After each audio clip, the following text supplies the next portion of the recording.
I am sitting here together with Jonas Wiström, who is the CEO and President of Ratos. We're going to talk about the earnings for the first quarter of 2022 in Ratos. So, what's your comment on the first quarter of 2022 for Ratos?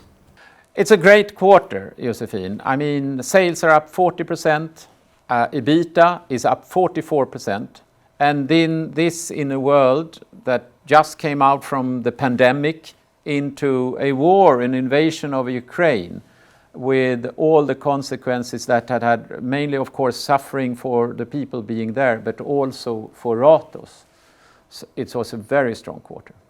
Could you comment on the extremely challenging operational environment? It is, and I just want to mention that the fact that we ceased all our operations in Russia very fast after February 24th. 4 companies were affected, and most was HL Display, who actually had a sales office with 12 employees in Russia. We had to close it down. We had to lay people off who are completely innocent and we really like, but we had to do it. That's a small tragedy, but it's a big tragedy, of course, what's happening here. This war has also had large consequences on the inflation, which has been significant in the quarter. I mean, we have seen prices going up sharply for steel, aluminum, tile, plastics, whatever. So to do this result in this environment is fantastic. And how come? Well, the name of the game these days is to be able to pass on the costs to your clients, to your projects. It's easy to say, it's much more difficult to do, but I am impressed that almost all of the companies has done this very well. And if we go into the business areas, I mean, the numbers speaks for themselves, great result. How does it look into the business areas? Well, if we start with in alphabetic order, then construction and services, a fantastic quarter actually. I mean, EBITDA growth over 100%, strong organic growth, strong growth.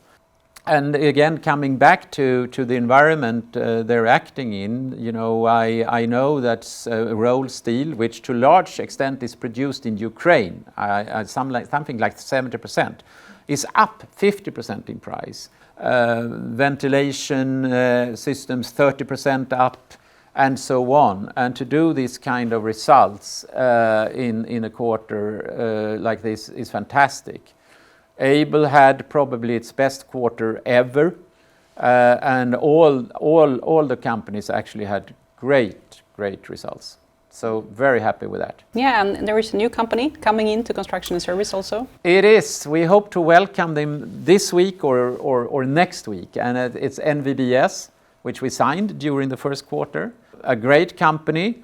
That is within railway maintenance and to some extent railway projects. It's a good market, it's a fast-growing company that have shown very good growth and profitability. So, and I also do believe that they will have a lot of soft synergies with companies like Precis, for instance, but also Hent and SSEA.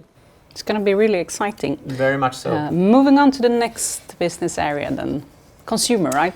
Consumer. Stable quarter for consumer. Good growth. But it is a small quarter for consumer since Plantagen and Oase is very seasonal. We saw large organic growth in Oase. We saw sales and EBITDA in line with last year in Plantagen, which is very good if you think of the sharply increased energy costs and also logistics costs. And KVD had a decent quarter. KVD is the used car market is down. Forsbergs, who has developed very well, has a loss quarter seasonally in this Q1. But all in all, a stable result with good growth for consumer. Okay, and last but not least, industry. Industry, if we start with HL Display, I think all-time high results. in spite the costs for closing down Russia, in spite the fact that their plastics prices were up 20%, aluminum was up, I think, 30%, and so on. Customers all around the world been able to pass on actually all costs forward in the value chain and to the clients. So very impressive. TFS, who actually did the restructuring just before they went into the pandemic. So we haven't seen sort of the results before, end of last year. And now again, a very strong quarter. The same for Lidl, strong quarter. The downside in this quarter was Diab, that had low wind sales. And if you look at the report from Vestas, you see the same.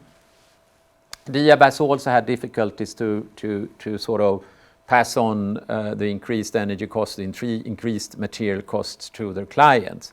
We now have a restructuring program ongoing that will make Diab more profitable and less volatile. What's your view on sustainability, and could you elaborate a bit on the progress in the sustainability area for the quarter? If we don't take this seriously, we won't be profitable. I mean, clients don't want to buy from us, employees don't want to start here. So I know it's about our planet, it's about our society, but for me, it's very much about Ratos' profitable future.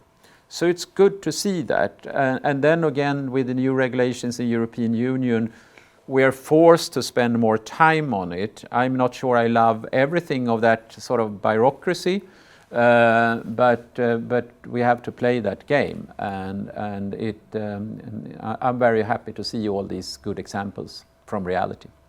Okay, and if you should sort of summarize the quarter and highlight what you're most proud of, what would you say? I'm most proud of that we are managed to not just increase the profit, but also the profitability in such a difficult and challenging environment like we've had in this quarter. And if you should put this quarter into a context, what's the status of our financial targets? We are ahead. I mean, we're ahead of our EBITDA growth. We are outside the span for our leverage because we have more cash than it's according to the plan. But as I've said 1,000 times, we will never buy companies just to buy companies and add EBITDA. We want our acquisition to create industrial value. We've looked on many companies, many prospects this quarter, and we actually have an indicative bid on several, but we just acquired 2 because we're very selective. We're building real industrial profitable growth. That's great words to end with. This was commenting the first quarter of 2021. Jonas Wiström, President and CEO of Ratos. Thank you. Thank you.